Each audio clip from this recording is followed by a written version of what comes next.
Yesterday around 7 p.m., citizens stormed down the hills of Millvale and flooded the borough building during a council meeting to support their voice for local music. And I would say we were about one guy kneeling away during the Pledge of Allegiance. We were one guy away from a small mention in the Tribune Review. I am Brian Crawford. I'm sitting here in the beautiful Millvale studios at riversedgepgh.com, powered by NJL WebTech. Honest, practical, and affordable. Go to njlwebtech.com for all of your web servicing needs. I had a call to action the other day. It went across social media, and it was shared far and wide throughout Millvale. Here's what I said. I can actually have the call to action right here at the River's Edge. See if we can hear it. Friends, Brian Crawford here of River Talk, found at the River's Edge Radio Network. I'm actually here to talk about an issue outside of the show and bigger than the network. I'm here standing outside of the Millvale Borough Building, and tonight at 6 p.m. I need your help. There's some residents here in Millvale who maybe do not understand the value of local music here in the community, and we need to come together to show them how valuable music is to you and to myself and all of us here in the Pittsburgh area and in Millvale Borough. So I'm asking you to show up tonight at the borough office, 6 p.m., to show your support for local music. You can bring a sign if you want that just says, "I love local music," something positive. The borough at this point isn't looking to take any action against our venues, but this group of residents has continued to show up again and again at these meetings, and it is the only voice that council is hearing. So I need you to help me be the voice for local music and make sure that these venues, these great venues we have in Millvale, the great thing we have growing in Millvale, continues to sustain itself.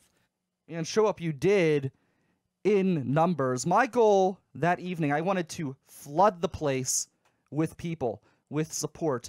And I remember going up to speak at the meeting, the beginning of the meeting. I was number one, the first person chosen, and there were all these people there, and I just had to think to myself, are they with us or are they against us? Well, it turns out that they were, in fact, with us, which was wonderful. And it was a cool experience to be able to see so many positive responses to support local music, to support Mr. Smalls and Grist House, which are the two venues that were really, really targeted. And it was definitely a worthwhile experience. I am so glad to see the local support that we did have. And I was able to... Here's a good example of what these great local venues mean to us here in Pittsburgh, to the musicians that we have here. Last night I was at Hambones, and I go to different open mics in the area, and Hambones and Smalls are the two that I tend to hit up every week just because the crowd is good and they've become good friends of mine. And I ended up meeting a new gentleman, and I met him at Club Cafe, actually, and then he ended up showing up at Smalls, and then he was at Hambones. And last night I spoke with him at Hambones about his experience as a newcomer here in the Pittsburgh music scene, and specifically the Pittsburgh open mic. His name is Will Jurgens. I spoke with him at Hambones yesterday. Here's my interview with him now. Brian Crawford here. We're hanging out at Hambones here with Will Jurgens, and you just performed at 3 different open mics. Yes. 3 different venues. And you were a newcomer at all 3. Yeah, I just kind of started playing around Pittsburgh a little bit. Where are you from? You're not from the city, but you're from the area, right? Yeah, not from the city. I live in the area. I'm originally from Mercer, just like an hour north here, so the little town. But yeah, in the area generally. So you started off, you were at Club Cafe, and that used to be the home, actually, of the Acoustic Cafe, and then they moved to Smalls, and you were there yesterday. And now we're here at Hambones. So I just kind of want to get your thoughts on what you thought of each of the different open mics.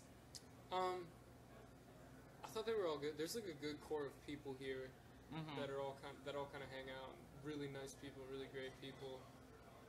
I've just been kind of blown away by like the amount of talent I see here in Pittsburgh, and I guess like my overall impression of this past week of me playing different places is like there's so much talent here, and then like the scene is so much more vibrant than you would think, and it's not very visible to people who don't necessarily consume music every day. You know what I'm saying? Sure. Like you think of places like New York, you know what that scene looks like, even if you aren't a music consumer. You think of places like LA, you know what that scene looks like. I feel like Pittsburgh could have its own version of that, its own aesthetic. You know what I'm saying? Yeah. Based on the talent that I've seen just in the past 3 days. Like there's so many super talented people here. It's amazing, and people don't seem to know about the talent that's out here. Exactly. It's bizarre because it's just I don't know what we need to do to make it more obvious, because it seems like it is in people's faces, but they just don't seem to know. I think a part of it would be, so you got this really great group of people who play these open mics, and that's awesome. But I have noticed, like, if there's one criticism I would have, is it's not very accessible to young people. True. Our scene is not very accessible towards the colleges around here, which I think would be a huge motivator towards, if those college kids had a place that they could come, you know, even under 21 kids, and like stay the whole night and be able to just play and kind of network and just have that creativity clash together, I think that would go a long way towards kind of getting that a little bit more out in the open, I guess. What was it like as a newcomer? How is it? What's the experience like? Is it awkward at first? No, it's super friendly. Like, okay, so the people here are literally the most friendly people you'll ever meet. I know a lot of art scenes that you see, like there's kind of sometimes this feeling that you walk in and you're going to be judged, and that you're going to be, like there's a bunch of highbrow people kind of looking down on you, and like if you aren't. But it's not like that here in Pittsburgh at all. Like, Pittsburgh isn't like that, period. Pittsburgh is very artistic and vibrant, but it's not pretentious. Pittsburgh is not a pretentious city, and I think the same can be said from a newcomer's perspective, the same can be said of this scene. It's very easy to walk in and meet really interesting, talented people who want to hear your music and want to hear you play, and I think as long as you walk in without that mentality, if you walk in without the mentality of like being pretentious, you're going to meet other people who just want to listen to good music and play good music and help you be better. What do you think is unique about each of the 3 venues you've been in? You were at Club Cafe, then you were at the Funhouse at Mr. Small's, and now we're here at Hambones. So, Club Cafe is cool because that's definitely, it's all musicians in there. There's not really as many people off the street. Like it's kind of all musicians go there. You know, they drink. It's a very attentive crowd, so they'll listen. You get a lot of feedback, and you make a lot of connections there. I've met a lot of really interesting people there who are great musicians.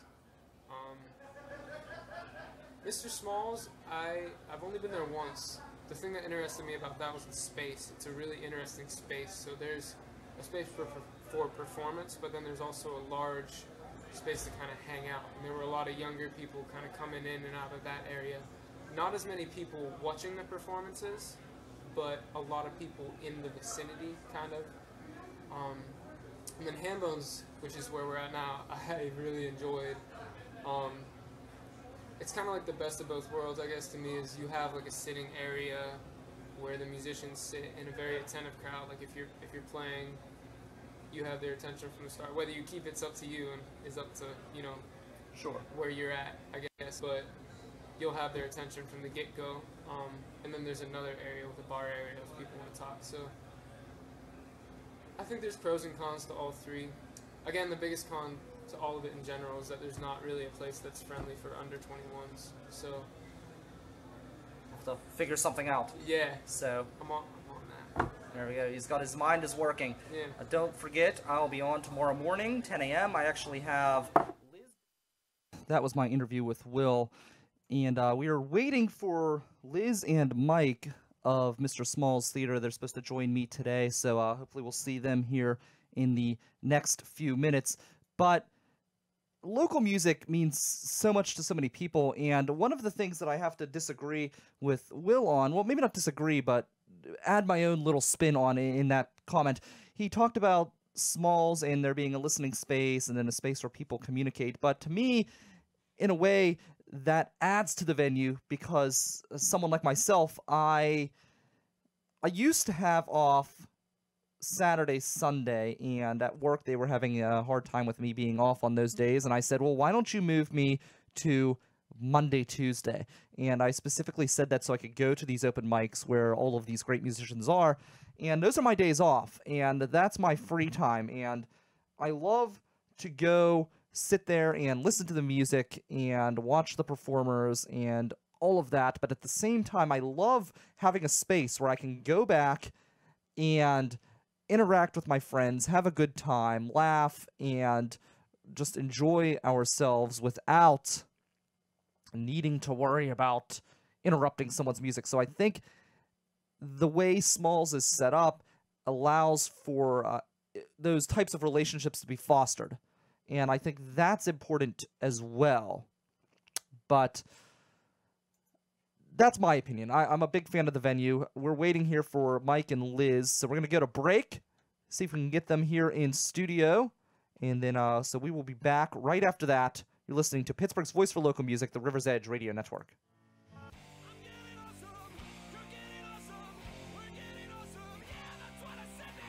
Hi, I'm Mike Storer, host of the Awesome Cast, which you can hear right here on River's Edge Radio.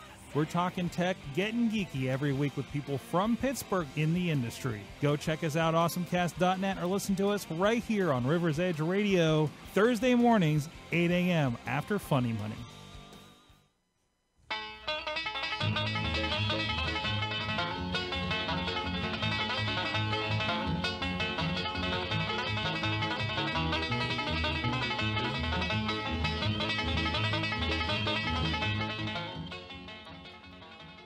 I don't even know why I schedule guests on this show because who knows where they are 25 minutes into the show. But I have some interesting news here. It's a weird news story, one that I could personally relate with.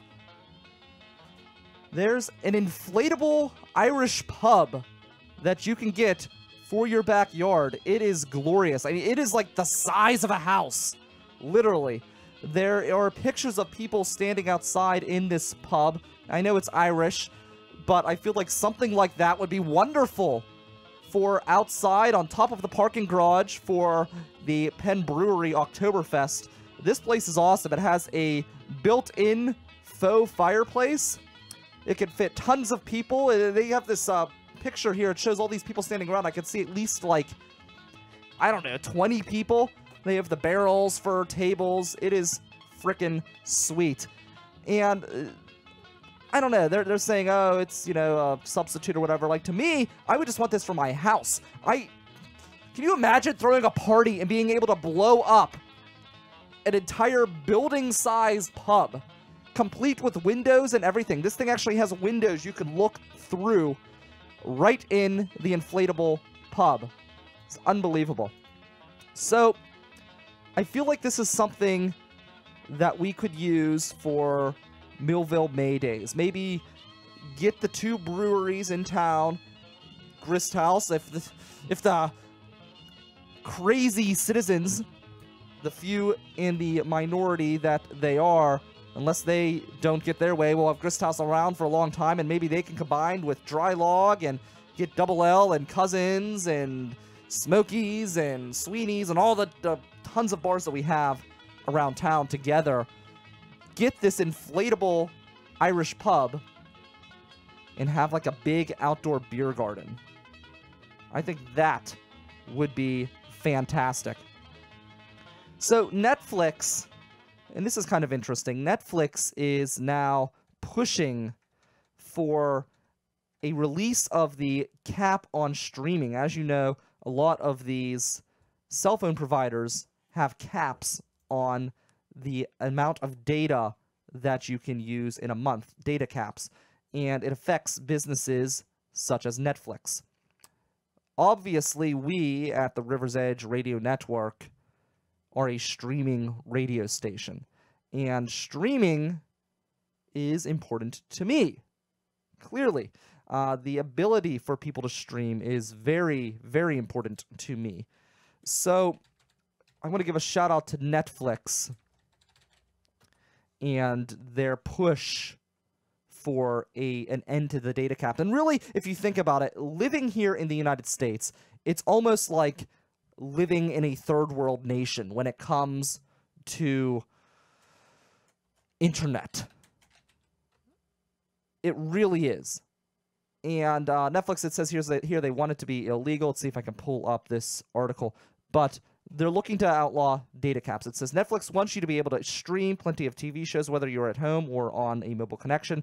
So it's pushing for the U.S. government to make some data caps illegal. In a letter sent to the FCC, the Federal Communications Commission, last week, Netflix said that the commission should consider banning data caps on wired internet connections and banning low data caps on mobile connections. I would like to see data caps just disappear. That's what I would like to see happen. And really in this nation, if you think about it, there's still a large portion of this country that is using America Online. And I'm not trying to knock America Online. It had its place, but they don't have America Online because it's the best option in their town. They have America Online because it is the only option in their town. There are so many places in this country. We're very blessed here in Pittsburgh. There are so many places that do not have the internet options that we have here in Pittsburgh. Data. There's this cap on data. In Europe, internet is a public utility. It's accessible to everyone. So people are more likely to stream online radio. There's actually a country in Europe currently in 2017, they will be banning FM, AM radio in their country. They're disbanding the entire operation, the entire infrastructure, and they're going to be pushing for people to go online. Why can they do that? Because they do not have these crazy data caps. They do not have internet that is like a third world nation. They're on the cutting edge.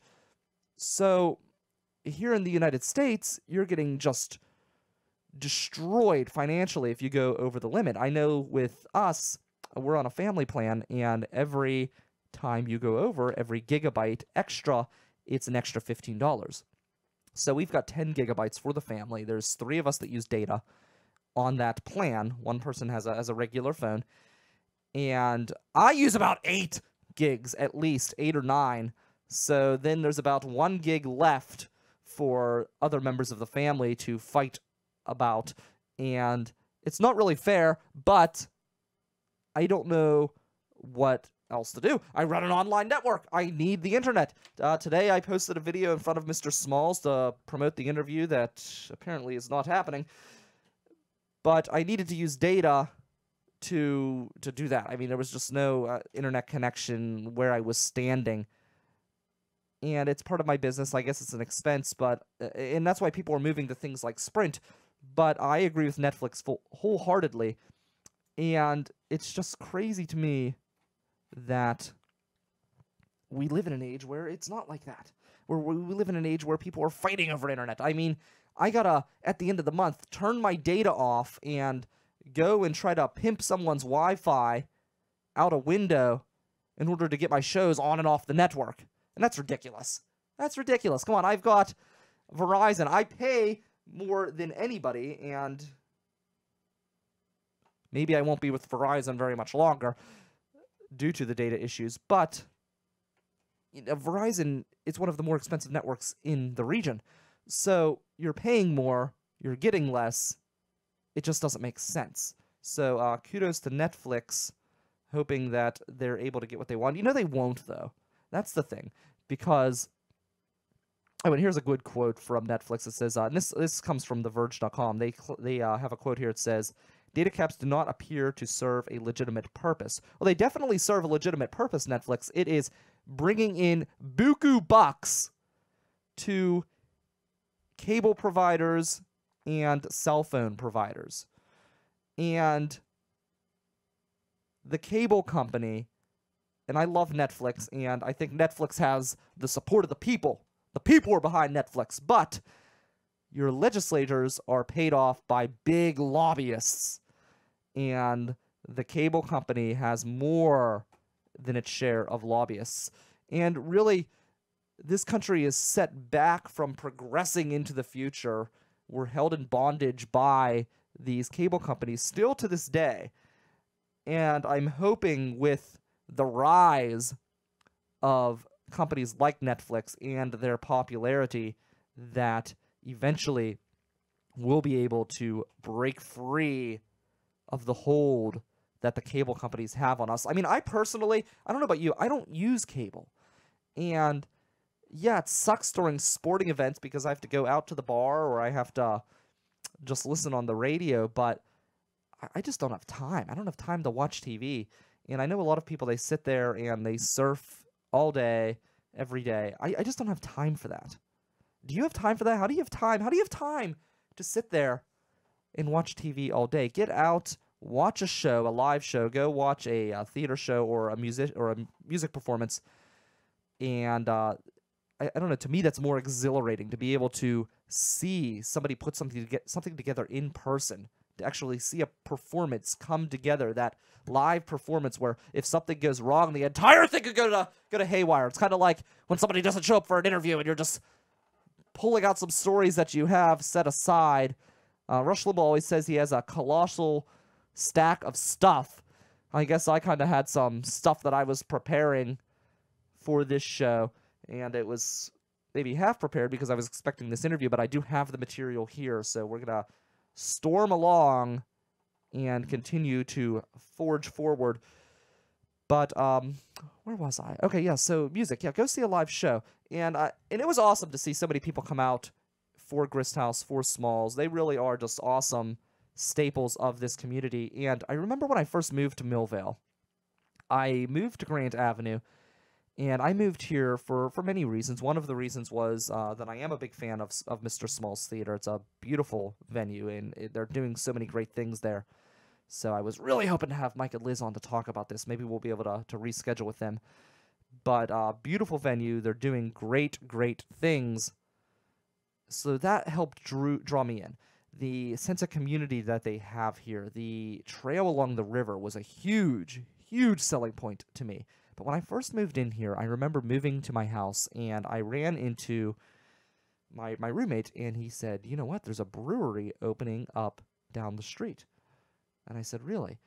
And I went down, and I went to look at the brewery, and there was a closed sign that they were still in the process of opening up. And I kept going back, and I kept going back, and the excitement kept ramping up, and I was really, really thrilled to check out this brewery. And finally, I got word that it was opening.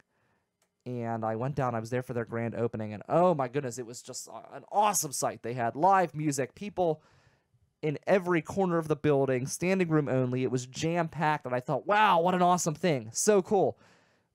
So thrilled to be able to live just a short walk. Not even, I think I could probably get there in under a minute, under 60 seconds.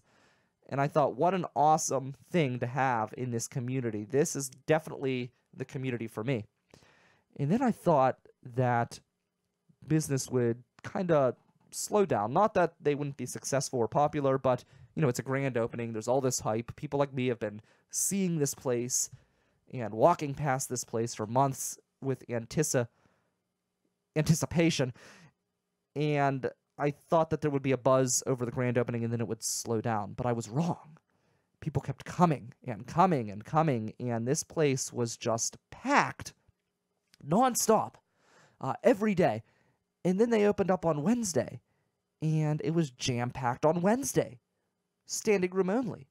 Couldn't find a spot to sit down, and they were dog-friendly, so you could hear dogs and pet dogs. And for somebody who's a dog person who can no longer have a dog, it was awesome to just be able to go and pet Fido as he's drinking from a bowl of water on the floor, and his owner's downing a Camp Slap Red Ale, or what is it, Horizon Shine, or any of the other USSR, Putin, Breakfast, any of the great beers that they have at Gristhouse. And it was so cool to see that this place is just jam-packed all the time. And in my opinion, and I've said this to them, and they kind of say, oh, thanks, Brian. But I have told them, I think you guys have the worst location in Pittsburgh. You really do. You're not on a main road. No one can see you. There's no reason to drive past you. But people still come. The beer is that good. People still make a decision. And that's one of the great things about being off the beaten path whenever you get that kind of popularity is people need to make a decision to go to these places. People need to make a decision to tune in here at the River's Edge at riversedgepgh.com. It's not easy to listen to this program. It's not easy to listen to this network in our current infrastructural phase in the United States. It's something you have to find. It's something you have to seek out. You need to go to riversedgepgh.com. You need to download the TuneIn Radio app. You need to worry about data charges. But the product is there. The product is good. People are coming. And we have the most attentive, we have the most engaged audience in all of radio. All of radio in Pittsburgh, they are right here. The best audience in Pittsburgh is listening to the River's Edge at riversedgepgh.com. Proof? You want proof? Look at what happened yesterday at the Millvale Borough meeting. People came out in droves. People came out to support local music. You, the fan base, are engaged.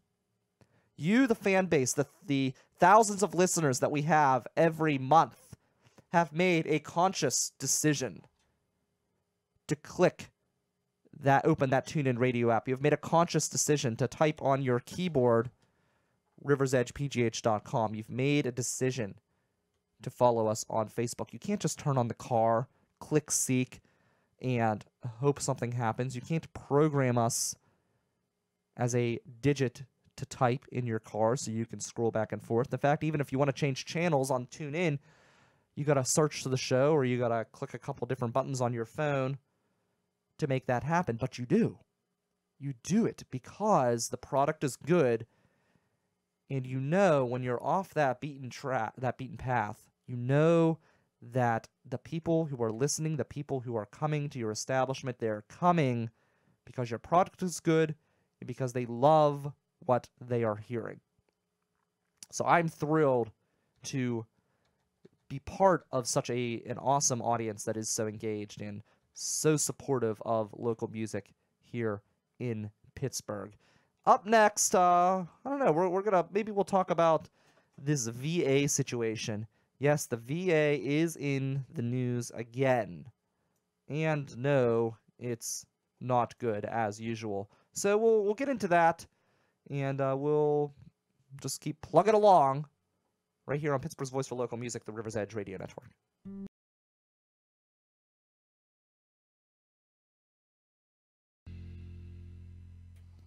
All right, welcome back.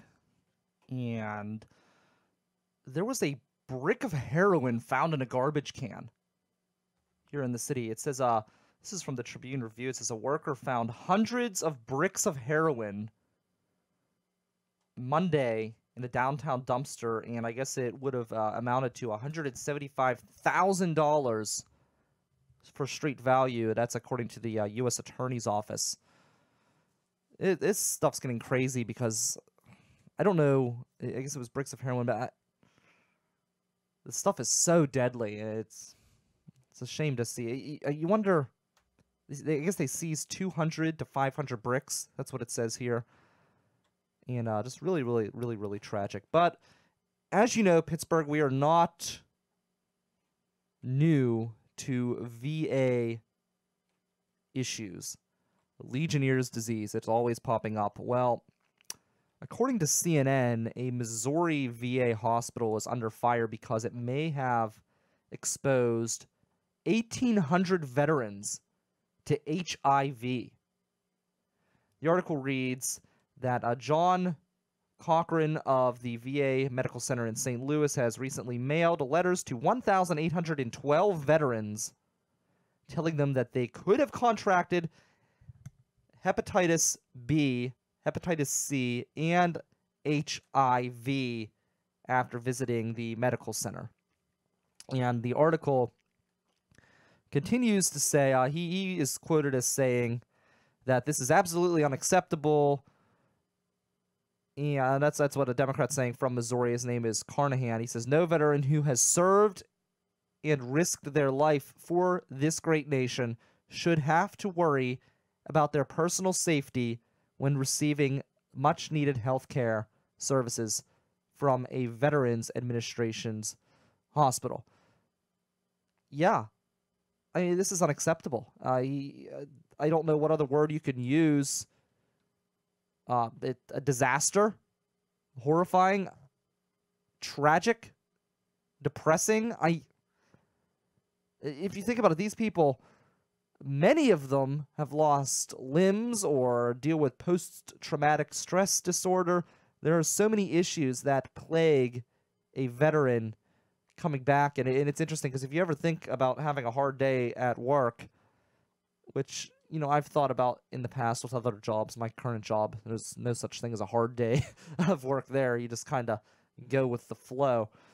But yeah, I remember, you know, coming home and being exhausted or tired or stressed, and none of the stress of any of the jobs that I've had or any of the jobs that you probably have had could amount to the stress that you could get from several of these jobs in the military. My uncle, for example, he was in the military and he had a job in North Korea, and this is his story, not mine.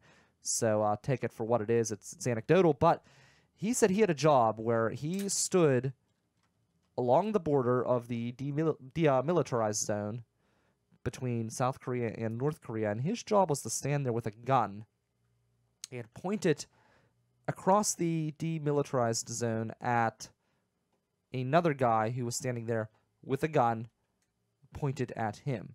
And that was his job. He stood there and held a gun to somebody else who was holding a gun. That was it. And he had to do that. Can you imagine how nerve-wracking that would be to sit there and just watch some guy hold a gun pointed at your head, and it's a situation where, what if this guy had an itchy trigger finger? You never know. Imagine dealing with that kind of stress every day. Imagine with dealing with the kind of stress of driving into a town and not knowing if a kid is going to run up to you and blow you to smithereens because he's got a bomb attached to his back. That's the kind of stress that these people have to deal with. And then they come back home, and then they get, our thanks to them is we give them HIV. We give them AIDS or some other type of terrible disease, Legionnaire's disease. It's just not okay. I can't believe this is still happening. I can't believe this is still happening after all of the issues that the VA has had, and when it came to light, you would think better precautions would be in place. You would think that this would be the best care in the country. And we want to give them our health care. We want to give the government authority over our health care. This is what they do to the veterans. This is what they do to the people who should be receiving the best care. What the hell are they going to do to some lowlife like us, some regular average Joe like us, when they can't even provide basic care for veterans who have given so much. They've given so much for so little. The amount of pay that these people receive is, to be quite honest, insulting given the job they do. And when they come back home, we can't even give them decent health care. So shame on Missouri. And what a disaster. Another quote here from this Representative Carnahan. He says, "I can only imagine the horror and anger our veterans must be feeling after receiving this letter. They have every right to be angry, and so am I." Well, Mr. Carnahan, please, please, please use your anger. And don't just grandstand. Do something. Take action. Something has to be done. There has to be done. And the sad part is, I bet you, I would have to look into it, but I almost guarantee you that there's no way to sue the VA. I would guarantee you there is no way to sue the VA. You know, if your house gets flooded from a water line break, the city, the borough, wherever you live, they are not responsible at all. They cannot be sued. And that's the way it is in government. It's basically impossible to sue anybody, to sue the government. I don't get it. I don't get it. You guys are awesome. Came out in droves at yesterday's Millvale council meeting. And I received a message from a council member, and I'm not going to list any names because I don't know if it might be, I don't know if it's really that appropriate, but let's see if I can pull up this list. It was, basically he said, because I just reformatted my phone, and I'm all out of sorts. Did you ever reformat a phone? It's a necessary evil sometimes, and my phone was a disaster. Really, really, really, really, really, really crazy. I couldn't even, like, upload things on Facebook. It was just like, it was one disaster after the other. But anyways, I received a message, and I'm unable to find it right here since I reformatted my phone. But the message basically said that the meeting was a huge success, and that we really got our message across, and we really had an impact on the council. That's the gist of the message. And it was just so great to see so many of you there, so many people. And what was so cool? Okay, so we had people who were there at this council meeting, people who lived in Millvale their entire life, people who lived there since before I was born. We had people who literally moved here. There was one guy, actually Tom Henry, who is a member of this network. He's a host of Funny Money. He literally moved here 2 weeks ago. And he moved here because of places like Smalls, places like Grist House, things like Millvale Maydays. This community is growing, and that is bringing people in. And Tom is the type of person that you want to bring into Millvale. He's an investor. He knows what he's doing. He's the type of person that is going to spend money into this town. There are so many people who come in here into this town who don't live here. They're bringing their money in here, and I guarantee you could talk to Lindsay or Katie or Kyle or Brian or any of these great restaurant, bar owners, brewery owners in town, and I guarantee you their profits skyrocket when there's a big show at Smalls. Everybody goes in to the bars before the shows, and it's funny because you can actually see the bars empty out as soon as it's showtime because everybody's walking up the street to the venue, to that big church to watch a show. And again, the beer at Grist House, you can find it all over the place. So it was awesome. There was one lady who came, and she supported Smalls, and she supported Grist House, but she really didn't care for Grist House beer, and she really didn't like the music that was played at Mr. Smalls. Just wasn't a fan, wasn't her cup of tea. But she came to the council meeting, and she came in support of these venues. Why, do you ask? Why in the hell would somebody come and support a venue of that plays music that they don't like in their town, that they have to deal with? They have to deal with the parking. They have to deal with the aggravation. Why would somebody really care either way about a brewery that they don't drink at? Because they just really don't care for IPAs, and they don't care for hoppy drinks, and that's what that brewery specializes in. It doesn't make sense, does it? Well, she said that she may not appreciate the type of music that's played at Smalls. She may not enjoy the type of beer that is brewed at Grist House, but she understands that she lives in a community. She understands that other people like that music, that other people like that beer. She understands that traffic to this town is good for this town. She understands that these types of places will bring new blood into the town, will help the town grow, will help the town continue to prosper.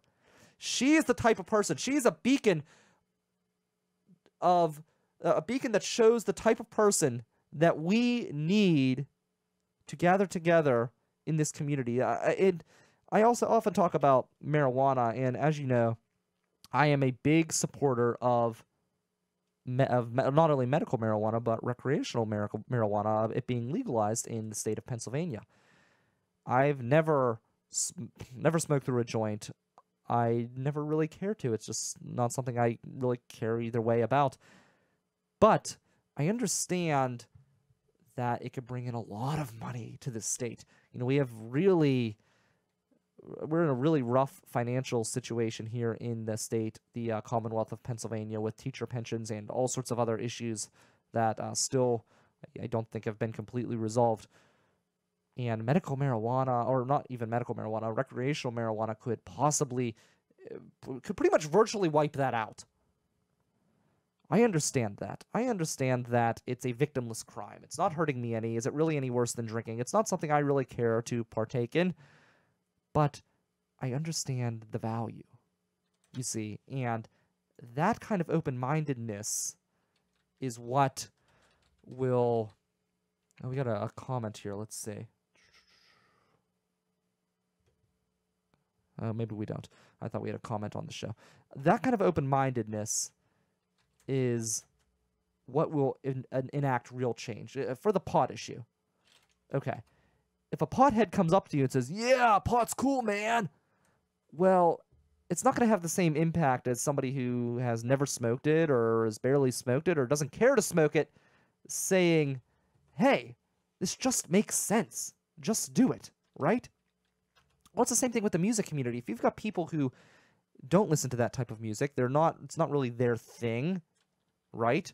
But they're there, they support it, they understand the value. Those people are going to hold really more weight than maybe the music community will even hold themselves, because they're coming from an outside perspective. They don't have skin in the game. They understand the value of these things regardless of whether it's for them, whether they like it, or whether they don't. Let's get into your holiday of the day and wrap this thing up.